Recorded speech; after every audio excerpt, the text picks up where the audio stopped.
তো আজকের আমার রান্না হবে পটলের তরকারি রান্না করব, আর হচ্ছে এদিকে শাক কেটে রেখেছি, শাক করব, ধনিয়া পাতা বাটা করব, বেগুন ভাজা করব। সো আমার এদিকে রান্না হচ্ছে আর আমি এদিকে বসে আছি। তো আজকে তো বললাম যে এরকম রান্না করছি, সকাল সকাল স্নান টান করা হয়ে গেছে, স্নান টান করে এসে ওষুধ টষুধ খেয়ে বসেছিলাম, ভাত করেছি, ভাত টাত করে এই মাত্র তরকারি রান্না করতে বসেছি। তো দেখতে থাকো তোমরা। তরকারির কালারটা দেখো কি সুন্দর এসেছে। আমি কিন্তু একদম লঙ্কার গুঁড়ো ব্যবহার করি না তরকারিতে, ঠিক আছে?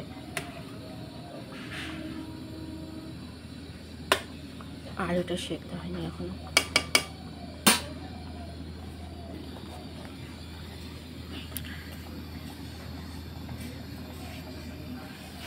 চলো। তো তোমাদের কি রান্না হয়েছে বলে দাও। আমার তো এই হচ্ছে, আমি নিরামিষই করছি আজকে কিছু। হ্যাঁ, সেন্ট পাওনি তো আমি নিরামিষ করছি আজকে, তরকারি রান্না তো আমার নিরামিষ হচ্ছে।